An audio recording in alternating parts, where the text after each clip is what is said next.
In a forgotten frontier town where legends are born in blood and gunsmoke, one woman had the courage to challenge the deadliest gunslinger in the West. She didn't need to be faster, she needed to be smarter. This isn't just another Western tale. It's a story of revenge, served not with bullets, but with truth. If you love stories where courage outdraws fame, hit that like button now, subscribe to join our storytelling community, and let us know in the comments where you're watching from. The West was never this wild. Her arrival coincided with the setting sun, casting long shadows across Dustrock's main street as if the town itself were reluctant to receive her. Maeve Lancaster dismounted from her chestnut mare, whose limp had worsened during the final miles of their journey. The animal's breathing came labored and rough, much like her own, when she woke from nightmares that still visited her after 2 years. The townsfolk averted their eyes as she passed, as if her widowhood were contagious. She felt their glances when her back turned, curious, suspicious, afraid. Her fingers absently traced the contours of the silver pendant hanging at her throat, her thumb following the worn groove her husbands had once traced each morning before leaving their bed. Dustrock was smaller than she remembered, a collection of weathered buildings huddled against the vastness of the desert like children frightened of the dark. The air tasted of alkali and broken promises. She'd sworn never to return, yet here she stood, her shadow stretching toward the saloon, where piano notes spilled into the street, discordant and jarring, like her memories of this place. "Your horse needs tending," came a voice behind her. Maeve turned to find an old man, with skin like tanned leather, examining her mare. "She's been carrying me a long way." "Carrying more than just you, I'd wager," he said, his eyes finding the bulge beneath her coat where her father's revolver rested, then lifting to the pendant at her neck. Something like recognition flickered in his gaze. "You're Thomas Lancaster's girl." She didn't confirm or deny, merely adjusted her hat against the dying sun. "Is there a place I can stable her for the night?" "End of the street," he gestured. "Tell Elijah that Morris sent you. He'll treat her fair." As she led her limping companion down the street, she felt Dustrock's eyes upon her back, the town beginning to remember, to whisper. She hadn't come for their recognition or their pity. She'd come to rewrite a legend with her own hand. Sleep eluded Maeve in the small room above the general store, where the floorboards creaked with each shifting of her weight, as if the building itself were unsettled by her presence. The pendant lay cool against her chest, the silver-catching moonlight that filtered through thin curtains. "You don't need to wear this every day," Rob had told her once, his fingers brushing her neck as he fastened the clasp. "It's just silver and sentiment. The silver might tarnish," she'd replied, "but the sentiment never will." That was before Cole Lightning Maddox had called her husband out for a perceived slight that had been nothing more than a clumsy stumble against his chair. Before Rob, gentle, peaceful Rob, who'd never held a gun in anger, had stood trembling in the street at dawn. Before the sound that haunted her dreams, a single shot, so quick that witnesses swore Maddox's gun hadn't even cleared his holster before Rob was falling. Maeve rolled to her side, watching shadows play across the wall. The room smelled of dust and cheap soap, of other travelers who had passed through and left nothing behind. She had left nothing behind when she'd fled Dustrock 2 years ago, nothing except a grave marker and a promise whispered into the freshly turned earth. She reached beneath her pillow, fingers finding the smooth wooden grip of her father's revolver. Unlike most weapons of its kind, this one bore no notches, no tallies of lives taken. Her father had been a principled man who believed a gun was a tool, not a trophy case. "It's not about being fastest," he'd told her as a child when he'd caught her playing with it. "It's about being surest." Maeve closed her eyes, remembering the months spent in a canyon with Nahimana, the Shoshone woman who taught her to shoot from the hip without looking, to feel the balance of the gun as an extension of her arm. The days with Jeremiah Wilson, the blind Confederate who could tell which way a gun was pointing by the whisper of air it displaced. The endless practice until her fingers bled and calloused. She wasn't here to match Maddox's speed. She was here to expose the hollow man behind the legend. Cole Lightning Maddox held court in the dusty Diamond Saloon every evening, occupying the corner table that gave him view of both the entrance and the bar. No one sat with him unless invited, and few received such privilege. His legend had grown with each passing month since he'd arrived in Dust Rock 3 years ago. A drifter, with eyes the color of flint and a reputation that preceded him like thunder before a storm. 17 men had supposedly fallen to his gun, though only 5 deaths could be verified. The others were campfire tales that grew taller with each telling, like how he'd shot the ace of spades from a shuffled deck without disturbing the other, and cards, or how he'd killed a rattlesnake by shooting the rattle from its tail, leaving the creature alive but silenced. What no one questioned was his speed. Even the most hardened skeptics grew quiet when they observed his draw, a fluid movement so swift it seemed the gun materialized in his hand rather than being pulled from his holster. "He ain't natural," whispered a weathered cowhand to his companion at the bar, not daring to glance in Maddox's direction. "Heard tell he made a deal with the devil himself." "Devils don't make deals," replied his friend. "They just take what they want, like he does." What they didn't speak of was the way Maddox engineered his duels, the subtle provocations, the quiet words that cut deeper than knives, the way he chose men who had something to lose, men like Rob Lancaster, who'd come to Dust Rock to open a small bookshop with his educated wife, bringing novels and poetry to a town that had no use for either until they arrived. Maddox sipped his whiskey, his eyes tracking the movement of the saloon girls, the shuffle of cards at the poker table, the swing of the batwing doors each time someone entered. His stillness was that of a mountain lion before the pounce, patient, calculated, assured. He did not yet know that Maeve Lancaster had returned, though rumors had begun to circulate like dust motes in the afternoon light. By morning, he would know. And perhaps, for the first time since he'd fastened on his gun belt, a flicker of unease would disturb the calm waters of his certainty. Maeve observed him from across the street, seated on a bench outside the general store, her hands occupied, with mending a tear in her riding gloves. To any passerby, she appeared to be nothing more than a woman attending to practical matters, her attention focused on the needle threading through leather. But her eyes, shielded by the brim of her hat, followed Maddox as he made his daily rounds. His routine rarely varied. He emerged from his rooms above the saloon at precisely 10 o'clock each morning, took breakfast at the hotel restaurant, then visited the barber for a shave. Afterward came a stop at the gunsmith, where he would spend exactly half an hour discussing modifications and ammunition, then to the telegraph office, where he received messages from unknown correspondents. Lunch was taken alone at the far table of the cafe, followed by an hour of practice behind the saloon, shooting at bottles arranged on a fence. 4 days she watched him, learning his patterns, the rhythm of his existence. She noted how he walked, a peculiar gait that kept his right side angled slightly forward, his gun hand never more than a heartbeat away from his weapon. She observed how he spoke to others, clipped words delivered with a thin smile that never reached his eyes. She catalogued his weaknesses: 3 whiskeys every evening beginning at 7, a tendency to blink twice before drawing, a slight favoritism of his left leg when standing from a seated position. On the 5th day, as he passed by the general store, his eyes caught hers for the briefest moment. She did not look away. Her needle paused mid-stitch, her breath held not from fear, but from calculation.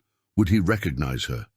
She had changed, her once auburn hair now darkened to nearly black, her face leaner, the softness of her earlier life stripped away by grief and purpose. Maddox slowed his stride, his head tilting slightly as if trying to place her face.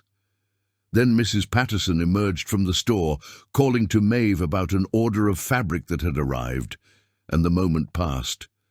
Maddox continued down the street, but his usual fluid stride had altered almost imperceptibly. He had not placed her, but something had registered, a note of discord in the carefully composed melody of his existence. That evening she didn't return to her room above the store. Instead, she walked to the edge of town, where the desert began its vast expansion toward the horizon. There, as twilight painted the landscape in shades of amber and violet, she practiced. Her draw 100 times, her movements deliberate and precise, not for speed, but for inevitability. The canyon walls rose like ancient sentinels on either side, capturing the echo of each shot, until it seemed that dozens of guns were firing simultaneously. Nahimana watched without expression as Maeve fired at the row of bottles, hitting 4 out of 6. "Again," said the Shoshone woman, her voice neither approving nor disappointed, "but this time don't aim with your eyes." "How am I supposed to hit anything if I don't look at it?" Maeve asked, frustration edging her words. Nahimana approached, her moccasins silent against the rocky ground. She placed a hand over Maeve's eyes. "Tell me where I am standing. Now. To my left, about 3 paces away. How do you know this if you cannot see me? I can hear you. I can sense your presence." Nahimana removed her hand, her dark eyes holding Maeve's gaze. "The target is no different. It exists in relation to you. Your body knows where it is, even when your eyes are closed. Your father's gun knows how to find it, if you will allow it."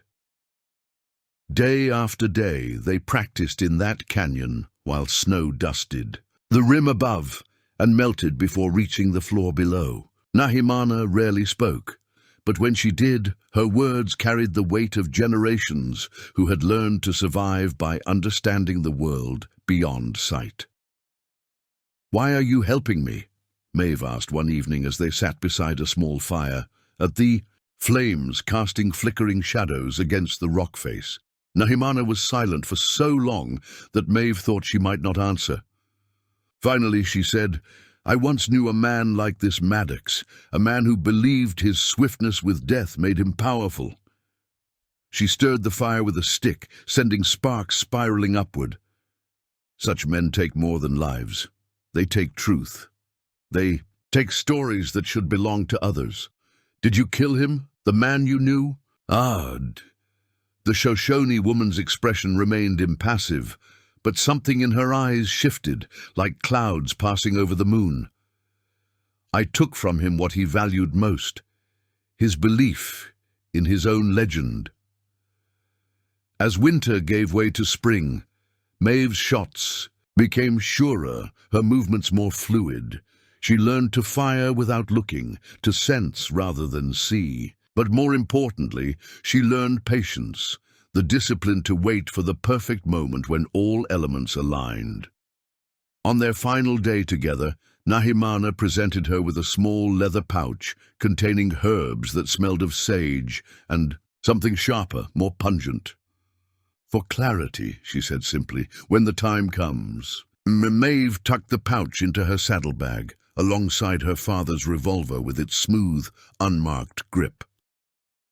"Thank you doesn't seem enough. Words are just breath," Nahimana replied. "It is what you do with what I've taught you that will speak your gratitude." Sitting on the edge of her bed in Dustrock, Maeve opened the small pouch, inhaling the scent that transported her back to those canyon days. Tomorrow would mark a week since her arrival. Tomorrow, she would begin the next phase of her plan. The banker's wife, Meredith Collins, was known throughout Dustrock for 2 things: her elaborate Wednesday afternoon teas and her inability to keep a confidence. Maeve selected her finest dress, a deep blue affair that had been packed away since Rob's funeral, and presented herself at the Collins residence precisely at 3 o'clock. Mrs. Lancaster, Meredith exclaimed, her surprise evident in the slight elevation of her carefully plucked eyebrows. We had no idea you had returned to town. What a unexpected pleasure. The parlour fell silent as Maeve entered, 5 pairs of eyes tracking her movement as she took the offered seat near the window. She recognized most of the women, the mayor's wife, the doctor's widow, the schoolteacher, and a young woman she didn't know who must have arrived during her absence.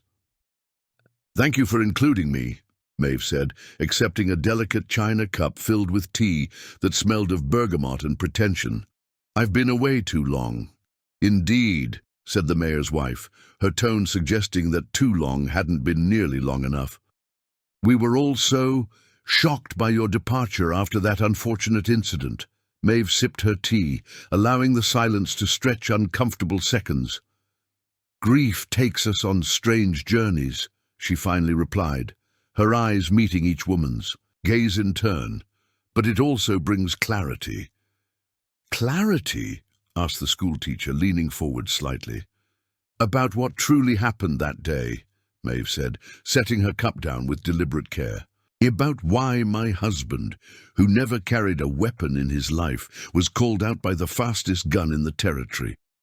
The room grew still, the only sound the ticking of the grandfather clock in the corner and the nervous tapping of Meredith's fingernail against her saucer. "I'm not sure this is appropriate tea conversation," the mayor's wife murmured. "Perhaps not," Maeve conceded. "But then, neither is murder disguised as a fair duel." The young woman she didn't recognize gasped, softly, her hand flying to her throat in a gesture that might have been theatrical if not for the genuine shock in her eyes. "Mrs. Lancaster," Meredith interjected, "perhaps you're still unwell from your grief. Mr. Maddox is a respected member of our community now. He's contributed generously to the new schoolhouse, and he's courting—" She trailed off, glancing at the young woman whose cheeks had flushed crimson. "Lillian Hargrove," the young woman supplied, straightening her shoulders. "Cole and I are to be married next month." Maeve felt a shift in the room's atmosphere, as if the air itself had become charged with possibility. Here was an element she hadn't anticipated, a complication that might serve her purpose. "Congratulations, Miss Hargrove," she said, her voice softening. "I hope you've had the opportunity to know him well before making such a commitment." "Of course she has," Meredith interjected. "Mr. Hargrove would never allow his daughter to marry someone of questionable character." "No parent would," Maeve agreed, reaching for her pendant, running her thumb along its edge in the gesture that had become habitual. "Just as no man with nothing to hide would challenge an unarmed bookkeeper to a duel over a simple accident." She stayed only 15 minutes more, speaking little but observing much. When she departed, she left behind not only an empty teacup, but also the seeds of doubt carefully planted in fertile ground. By sunset, her words would have travelled throughout Dust Rock, eventually reaching the ears of Cole Maddox himself. In her room, she removed her father's revolver from its hiding place and began cleaning it meticulously, each movement precise and reverent. The confrontation was coming, but not yet. First, the legend needed to be tarnished, weakened at its foundations. First, Dust Rock needed to question its hero. The cabin perched on the mountainside like an afterthought, its weathered logs nearly indistinguishable from the surrounding forest.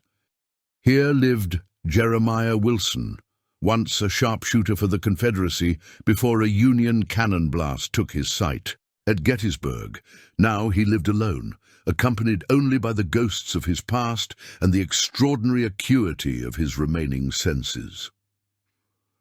"You're standing wrong," he said the moment Maeve entered the clearing before his cabin, though she had made no sound that she could discern. "Your weight's too far forward, makes your heart beat louder, gives you away." "How did you—" "Hear you coming half a mile back," he interrupted, rising from his chair on the porch. His eyes, clouded with cataracts, seemed to look through. Her rather than at her. Determined stride, bit of a limp in your right leg. Gun oil on your hands, but not the cheap kind. You respect your weapon. Indeed, for 3 months she learned from this man, who could identify birds by the pattern of their wing beats and tell a person's height by the sound of their voice echoing off the ground. He taught her to listen, truly listen, to the world around her. A gunfight ain't just about who's fastest, he told her one evening as they sat before the fire. It's about who controls the moment. Most men think it's all in the hand, but it starts long before that. It's in the breath, the heartbeat, the intention. He instructed her to fire blindfolded, to learn the sound of her target through its absence, the negative space it created in the air. He taught her to recognize the subtle shift in atmosphere that preceded a man's decision to draw. "This Maddox," he said one day, "he's fast because he's made a study of fear. He can smell it on a man, uses it against him." "I'm not afraid of him," Maeve replied. Jeremiah's laugh was like dry leaves rustling. "Yes, you are, and that's good.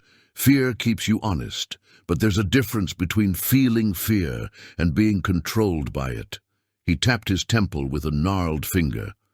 "The trick is to make him think you're afraid when you're actually in control." On her last day with him, as she prepared to depart for her final teacher, Jeremiah pressed a silver dollar into her palm. "When the moment comes," he said, "drop this. The sound will tell you everything you need to know." The coin lay cool against her palm now, as she stood in the shadow of the livery stable, watching Maddox emerge from the saloon for his morning routine. In the week since the tea party, subtle changes had occurred in Dustrock's treatment of its resident legend. Conversations halted when he entered rooms. Men who once clamoured to buy him drinks now found urgent business elsewhere. Most telling was his fiancée, Lillian Hargrove, who had taken to watching him with a speculative gaze that hadn't been there before. Questions had been asked, perhaps. Doubts expressed. Maeve slipped the coin back into her pocket. Not yet, but soon. The dusty diamond exhaled a breath of stale beer and piano music as Maeve pushed through the bat-wing doors on Saturday evening. The din of conversation dropped to a murmur as heads turned to observe her entrance. She wore a dress of deep crimson, not the scarlet of saloon girls, but the darker shade of garnets or heart's blood. Her hair was pinned up, revealing the slender column of her neck and the silver pendant that caught the lamplight. She moved to the bar with deliberate steps, neither hurried nor hesitant, and ordered a whiskey with the confidence of someone who belonged. From the corner of her eye, she noted Maddox at his usual table, his posture rigid as carved stone, his eyes following her movement with the intensity of a predator, scenting something both familiar and wrong. "Been a while since we've seen you here, Mrs. Lancaster," said the barkeep, sliding her drink across the polished wood. "Town's changed some since you left." "Some things never change, though," she replied, lifting the glass in a gesture that might have been a toast. "The way the sunset catches on the church steeple, the taste of dust after a dry spell." Her voice carried just enough to reach nearby tables. "The way this town remembers only what it chooses to." She took a small sip of her whiskey, feeling it burn a path to her stomach. Liquid courage, some called it, though she needed no reinforcement for what lay ahead. She had rehearsed this moment countless times in the theatre of her mind. Their piano player, an elderly man with nicotine-stained fingers and rheumy eyes, had paused between songs. Into the lull, Maeve spoke again, her voice pitched to carry without seeming to try. "I don't suppose anyone here remembers my husband's favourite song. He used to request it whenever we came in." The silence that followed held the weight of collective guilt, of memories deliberately buried. Then the piano player's fingers found the keys, and the opening notes of "Beautiful Dreamer" filled the saloon, the same melody that had been playing the day Rob died. Maddox's whiskey glass hit his table with enough force that heads turned toward the sound. His face, normally composed into a mask of controlled indifference, showed a flicker of something that might have been anger, might have been unease. Maeve lifted her glass to him in silent acknowledgement, a gesture that could have been construed as respect, but carried undertones of challenge that everyone in the room felt. "Ma'am," came a voice at her elbow, "might I have this dance?" She turned to find a cowhand whose name she couldn't recall, his hat clutched in his hands, a flush creeping up his neck at his own boldness. "I'd be delighted," she replied, setting down her barely touched whiskey. As he led her to the small clearing that served as a dance floor, she felt Maddox's eyes tracking her movement. Other couples joined them, the initial awkwardness giving way to the familiar rhythm of the waltz. Maeve moved with grace acquired through months of practice, not for dancing's sake, but for the control of her body it represented. The music shifted to something livelier, and partners changed. She danced with the blacksmith, then a cattle buyer passing through, then the owner of the general store. Each partnership brought her closer to Maddox's corner, a spiral tightening toward its inevitable center. When the next song ended, she found herself standing before his table, her breath slightly quickened from exertion, a sheen of perspiration at her temples. "Mr. Maddox," she said, her voice carrying just enough challenge to make refusal impossible without loss of face. "Would you honor me with a dance?" The saloon grew quiet again, all eyes drawn to this tableau, the widow and the gunslinger, the past confronting the present. For a moment, Maeve thought he might refuse, might fabricate some excuse to avoid this public reckoning. Then he rose, his movement fluid as always, and offered his arm with a courtly bow that mocked the gravity of the moment. "Mrs. Lancaster," he said, his voice pitched for her ears alone as they took their positions for the next dance. "I wondered when you'd make your move." They moved together across the floor, her hand light on his shoulder, his at her waist, maintaining the proper distance that propriety demanded. The other dancers gave them space, as if fearing contamination from whatever invisible current passed between them. "You've changed," Maddox observed, his voice low enough that only she could hear. "There's steel in you now that wasn't there before." "There's always been steel," she replied, matching his quiet tone as they turned in perfect synchronization with the music. "You just couldn't see it beneath the grief." His hand tightened slightly at her waist, not enough to hurt, just enough to remind her of his strength. "Is that why you've come back? To show me your steel?" The piano's melody shifted into a minor key, lending a melancholy undercurrent to their exchange. Maeve allowed herself to meet his eyes directly, those pale eyes that had been the last sight her husband saw in this world. "I've come to understand," she said simply. His eyebrow lifted, a crack in his composure. "Understand what, exactly?" "Why a man who can draw faster than thought itself would need to challenge someone who never carried a gun. What kind of fear drives that kind of cruelty?" The music swelled around them, but they might have been alone in the room for all the attention they paid it. Their steps never faltered, their bodies moving through the practiced pattern, while their words cut between them like knives. "Your husband made the choice to accept," Maddox said, his voice hardening. "No one forced him." "Choice?" Her laugh held no humor. "When you call a man out in front of his wife, in front of an entire town, what choice does he have? You knew he couldn't shoot. You knew he'd never even held a revolver. That wasn't a duel, Mr. Maddox. That was an execution." His rhythm faltered, almost imperceptibly, but Maeve felt it, a hesitation in his step that no one else would have noticed. She pressed her advantage. "What frightens you so much that you need to kill unarmed men to prove your courage?" His fingers dug into her waist, his facade cracking further. "You understand nothing about courage or honor." "I understand fear," she countered.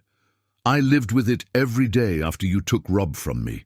I learned its taste, its smell, the weight of it in my chest when I woke each morning. But then I realized something. She leaned closer, her lips near his ear, her words for him alone. Fear is just a visitor. It doesn't own me. But it owns you, doesn't it? It follows you like a shadow, making you look over your shoulder, keeping your hand near your gun even in a room full of friends. The music was drawing to a close. Around them, other couples were already preparing to separate, to bow and curtsy and return to their tables. Maddox's face had regained its mask of control, but something in his eyes had changed, a wariness that hadn't been there before. "Whatever game you're playing, Mrs. Lancaster," he said as they completed their final turn, "I suggest you reconsider. Some legends don't take kindly to being challenged." Maeve smiled, a genuine expression that seemed to unsettle him more than her words had. "But that's just it, Mr. Maddox. You're not a legend. You're just a man with a fast draw and a slow conscience." As the final notes faded, she stepped back and offered a small curtsy. "Thank you for the dance. I believe I've learned what I came to discover." She turned away, feeling the weight of his gaze between her shoulder blades as she made her way back to the bar. She didn't look back, didn't need to. The seed was planted, not just in the minds of those watching, but in Maddox himself. Doubt was a subtle poison, working slowly but inexorably, and Maeve Lancaster had just delivered the first dose. The week that followed their dance transformed Dustrock in subtle ways, like a painting gradually altered by an artist's brushstrokes until the entire composition shifts meaning. Whispers followed Maddox now, not of awe but of speculation. Questions emerged in conversations that fell silent when he approached. Why had he really challenged Robert Lancaster? What had the bookkeeper done to warrant such a response? Was it true that Lancaster had never even fired a gun before that day? Maeve cultivated these whispers carefully, not through direct accusation, but through strategic appearances and well-placed comments. She visited Rob's grave each morning, kneeling, in silent communion, while townspeople watched from a respectful distance. She reopened the bookshop, dusting shelves and restocking titles that had remained in crates since her departure. She joined the Sunday church service, her presence a silent reminder of what had been taken. Most significantly, she struck up a friendship with Lillian Hargrove, offering to help the younger woman prepare for her upcoming nuptials. They were seen walking together, heads bent in conversation, inspecting fabrics at the general store, selecting flowers for the wedding arrangements. Maddox observed these developments with increasing agitation. His legendary composure began to show fractures. A drink spilled when Maeve entered the saloon, a missed shot during his daily practice, harsh words exchanged with the blacksmith over a minor issue with his horse's shoe. On Thursday evening, as Maeve closed the bookshop for the day, she found him waiting outside, his tall figure silhouetted against the setting sun. "Whatever you've said to Lillian, it stops now," he said without preamble, his voice tight with suppressed anger. Maeve turned the key in the lock before facing him. "I've said nothing that isn't true, Mr. Maddox. She's asking questions, doubting things she has no reason to doubt. Perhaps she's simply being cautious before binding her life to yours. A wise approach, given your history." His hand twitched toward his gun, an involuntary movement quickly controlled. "Is that a threat, Mrs. Lancaster?" She smiled, the expression not reaching her eyes. "Merely an observation, though it's interesting that you interpret it as threatening." She stepped closer, close enough to see the pulse jumping in his throat. "Tell me, does Lillian know what really happened that day? Does she know you called out a man who'd never harmed you, who posed no threat to anyone?" "Your husband insulted me in public. Honor demanded satisfaction." "Honor," she repeated, the word bitter on her tongue. He stumbled against your chair. He apologized immediately. Everyone saw it. Everyone knew it was an accident. Yet you chose to interpret it as an insult worthy of death. She tilted her head, studying him as one might study an insect pinned to a board. What kind of man does that, I wonder? What kind of fear drives such an action? His face hardened, the last rays of sunlight casting harsh shadows across his features. You'd be wise to leave town, Mrs. Lancaster, before your questions lead to answers you're not prepared to face. I'm not leaving, Mr. Maddox, not until the truth is known. She adjusted her shawl against the evening chill. Not until your legend is what it truly should be, a cautionary tale rather than a celebration. He stepped back, his hand dropping to his side. Then you've made your choice. As did you, 2 years ago in the street at dawn. She turned away, her voice carrying over her shoulder. The difference is, I can live with mine. That night, alone in her room above the bookshop, Maeve removed the small leather pouch Nahimana had given her and inhaled its pungent aroma. From beneath her mattress, she retrieved her father's revolver, checking each chamber with practiced precision. She had no intention of using it against Maddox. Violence was his language, not hers. But the moment of reckoning was approaching, and she needed to be prepared.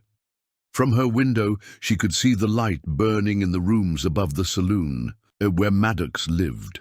She wondered if he too was awake, if doubt had begun to erode the foundations of his certainty as surely as water wears away stone. The missive arrived at the bookshop shortly after noon on Saturday, delivered by a nervous boy who refused to say who had sent him. The envelope bore no name, containing only a single sheet of paper with words written in a precise, educated hand. What you seek lies in the bottom drawer of the desk in Sheriff Taylor's office. The truth about that day, recorded by a man who no longer wears a badge, but still bears a conscience. Maeve reread the note 3 times, her fingers tracing the careful script. Sheriff Taylor had left Dustrock a month after Rob's death, departing, so abruptly that rumours swirled about his reasons. Some said he'd received an offer of higher pay in a larger town. Others suggested he'd tired of the violence that occasionally erupted despite his efforts to maintain order. Now perhaps a third possibility emerged. The sheriff's office stood at the end of the main street, currently occupied by Taylor's replacement, a younger man named Hollister, who had arrived from the east with eastern notions of law enforcement that sometimes clashed with frontier realities. He was, however, scrupulously fair and unaligned with any of the town's factions. Maeve waited until late afternoon, when she knew Hollister would be making his rounds, checking the outlying homesteads that had recently reported missing livestock. The office was locked, but the window at the rear, always prone to sticking in humid weather, yielded to gentle pressure. The interior smelled of gun oil, leather, and the faint mustiness of old papers. Dust motes danced in the shaft of sunlight that followed her entrance. She moved directly to the desk, the same heavy oak piece that had been there in Taylor's time, and knelt before the bottom drawer. It was locked, but the mechanism was simple, easily defeated by the hairpin she'd brought for just such an eventuality. Inside lay stacks of wanted posters, old telegrams, and a leather-bound journal bearing Taylor's name on the flyleaf.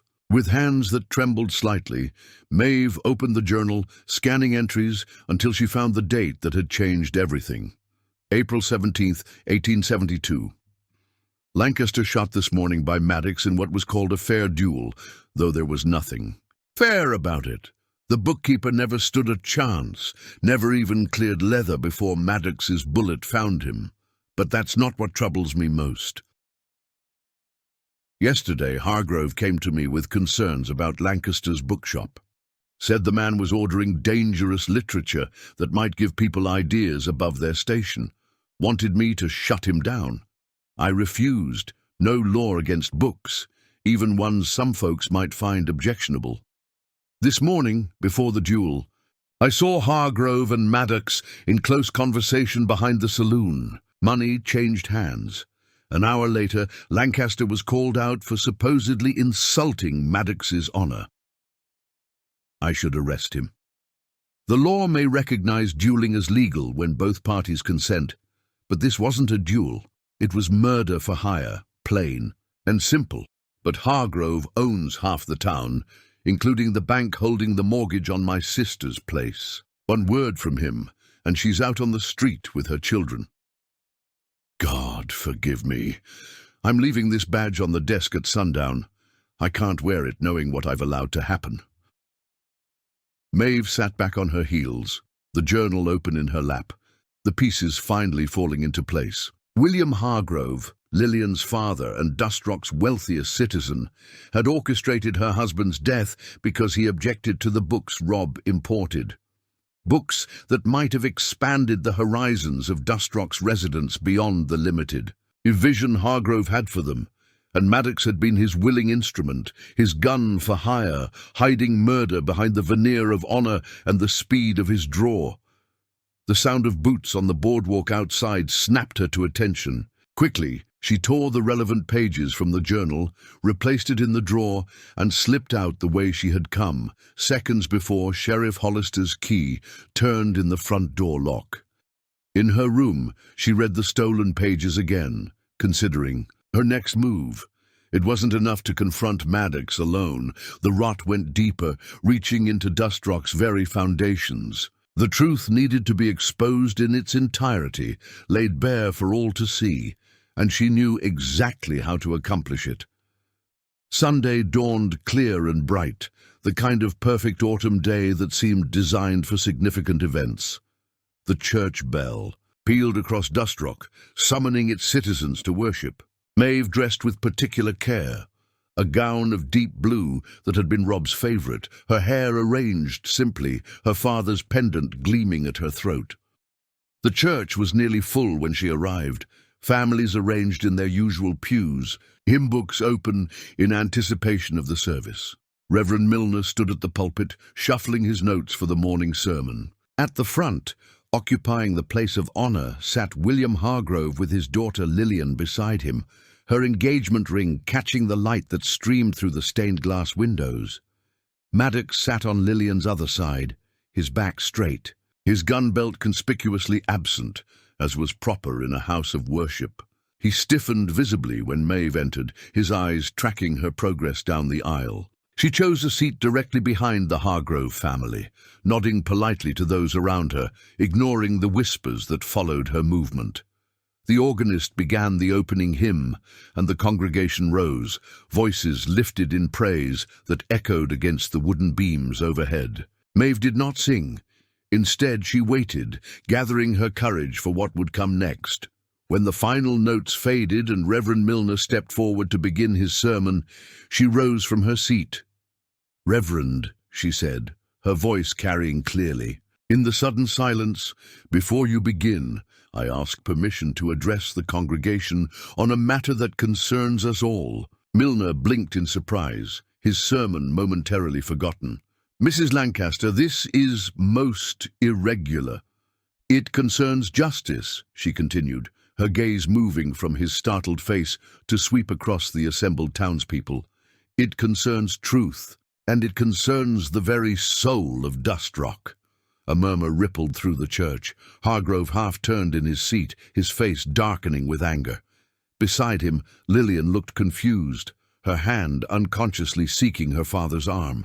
Maddox remained perfectly still, only the whitening of his knuckles on the pew before him betraying his tension. "Let her speak," called a voice from the back. Morris, the old man who had greeted her on her first day back. Others joined him, curiosity overwhelming propriety. Reverend Milner hesitated, then nodded reluctantly. "Briefly, Mrs. Lancaster, this is the Lord's house, not a town meeting." Maeve stepped into the aisle, her heart hammering against her ribs, but her voice steady as she drew the journal pages from her reticule. 2 years ago, my husband was killed in what we were told was a fair duel, a matter of honor between gentlemen. She unfolded the papers, the familiar action centering her. But there was no honor in what happened that day. There was only calculation and cowardice. Hargrove surged to his feet. "This is slander. Reverend, I must insist." "Sit down, William," Morris called. "Let the lady finish." Maeve held up the journal pages. "These are the private writings of former Sheriff Taylor, recorded the day my husband died. In them, he details a conversation he witnessed, a conversation between you, Mr. Hargrove, and Mr. Maddox, during which money changed hands." She turned to face the congregation directly. "Money paid to eliminate a man whose only crime was bringing books to Dustrock that Mr. Hargrove found threatening to his control of this town." The silence that followed was absolute, broken only by the distant cry of a hawk circling above the church steeple. Then, like a dam breaking, voices erupted. In shock, in disbelief, in growing anger, Maddox rose in one fluid motion, his hand instinctively reaching for a weapon that wasn't there. "You have no proof beyond the ramblings of a man who abandoned his post." "I have truth," Maeve replied, meeting his gaze without flinching. "And truth has a way of revealing itself, Mr. Maddox, no matter how deeply it's buried." Lillian had gone pale, her eyes moving from her father to Maddox and back again, searching for denial, for explanation, finding neither. "Father." Her voice was small, almost childlike in its confusion. "Is this true?" Hargrove's face had flushed a dangerous red, veins standing out on his forehead. "This is absurd! Will you believe the accusations of a grieving widow over the word of the man who built this town?" "You didn't build Dustrock," came another voice, the blacksmith rising from his pew. "We all did. With our labor, our sacrifices, our faith in something better than what we left behind." Others joined him, the tide of sentiment turning visibly against the man who had ruled through wealth and influence for so long.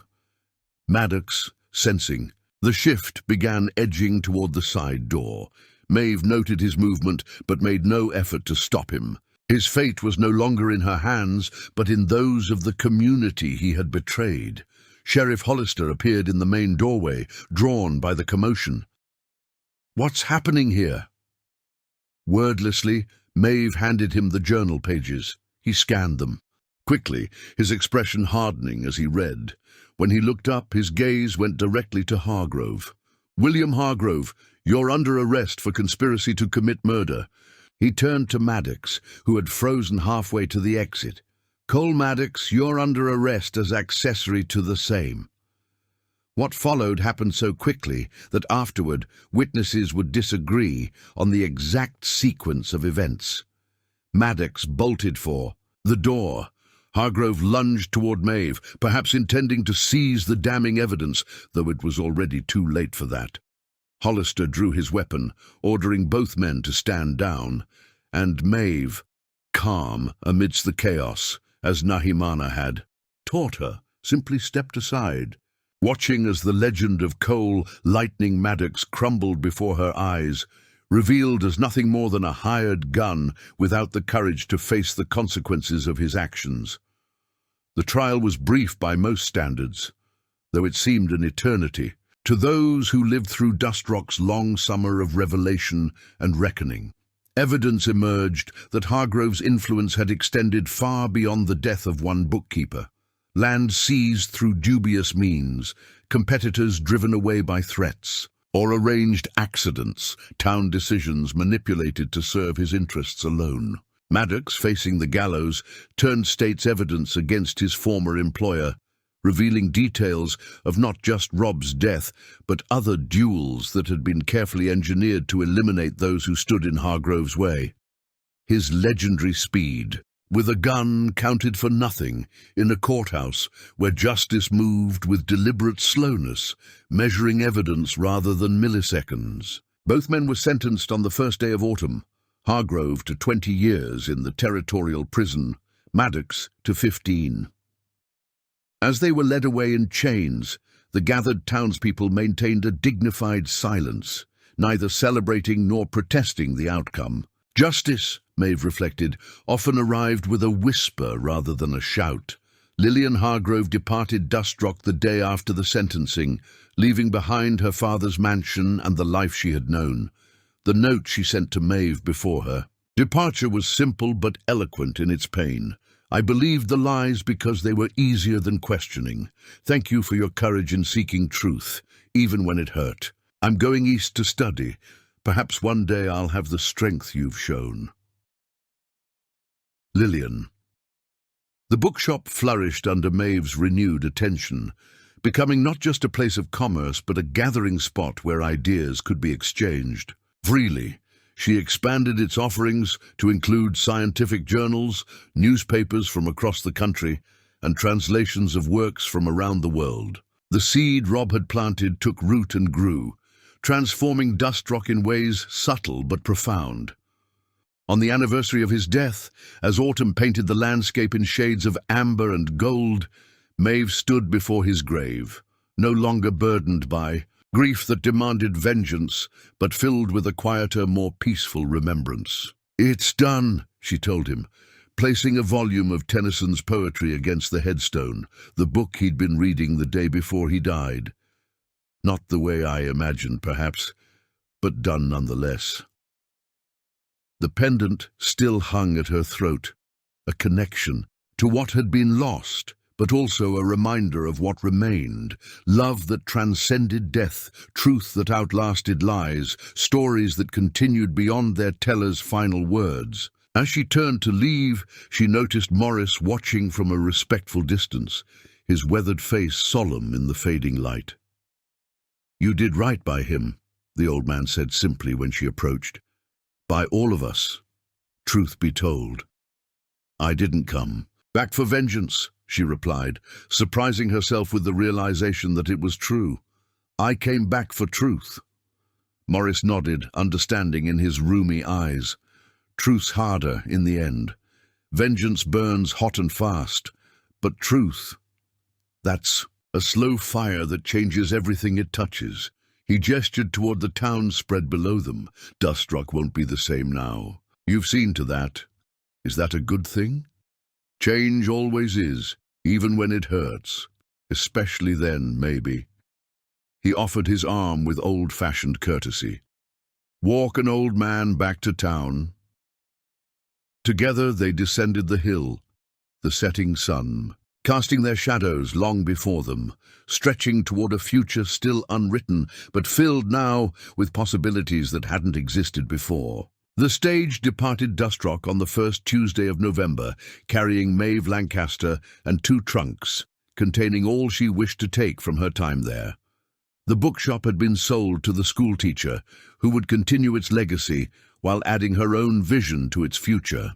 The profits from the sale, combined with what remained of Hargrove's fortune, distributed among those he had wronged as determined by a special tribunal, provided Maeve with means enough to begin again elsewhere. She had no specific destination in mind, only west toward the setting sun, toward lands she had never seen but had read about in the volumes that had filled her days and sustained her spirit. Perhaps California, with its promise of new beginnings. Perhaps Oregon, with forests that stretched to the horizon. Perhaps somewhere not yet marked on any map, waiting to be discovered and named. The morning was crisp, frost outlining each blade of grass in silver, the air so clear that distant mountains seemed close enough to touch. Townspeople gathered to bid her farewell, not with the whispers that had accompanied her return, but with handshakes and embraces that acknowledged what her presence had meant to Dustrock's transformation. "You could stay," Reverend Milner told her as he helped load her trunks onto the stage. "There's a place for you here now." "There always was," she replied, smiling to soften the gentle rebuke. "But sometimes healing means moving forward, not just returning." Morris was the last to approach, his gnarled hands offering a small wooden box. "Something to remember us by," he said, his voice gruff with emotion he wouldn't express directly. Inside, nestled on a bed of faded velvet, lay a silver star, not the official badge of a lawman, but a symbol crafted by the blacksmith's careful hands, inscribed with a single word: truth. "We don't have heroes in Dust Rock anymore," Morris explained as she traced the star's contours with wondering fingers. "Just people doing their best to live honest lives. But if we did have heroes, well, they'd look something like you." Maeve closed the box carefully, tucking it into her traveling case alongside her father's revolver, still unfired, still a reminder of power held in reserve rather than exercised. "Not a hero," she corrected gently, "just someone who couldn't live with the weight of silence." The stage driver called for final boarding. Maeve settled into her seat by the window, watching as Dust Rock receded behind her. The church steeple, catching the morning light. The rebuilt schoolhouse where children now learned from books that might have scandalized William Hargrove. The cemetery on the hill where Rob would always remain. Her hand rose to her throat, finding the familiar contours of the silver pendant, not as a talisman against fear now, but as a connection to what had been and what might yet be. The pendant's weight felt different somehow, lighter perhaps, though its physical substance remained unchanged. As the stage crested the first hill, offering a final glimpse of the town before it would disappear from view, Maeve thought of Nahimana's words from so long ago. "Words are just breath. It is what you do with what I've taught you that will speak your gratitude." She had done what she came to do, not with violence, not with a bullet fired in anger, but with truth that cut deeper than any weapon. She had killed the legend of Cole Lightning Maddox, not by ending his life, but by exposing the hollow man behind the myth. The road stretched before her, silver in the morning light, leading toward horizons yet unexplored. Maeve Lancaster leaned, back against the worn leather seat, feeling for the first time in years the lightness that comes with completion, with promises kept, with stories that reach their proper ending and make space for new beginnings. The stage rolled onward, carrying her toward whatever waited beyond the next turn in the road.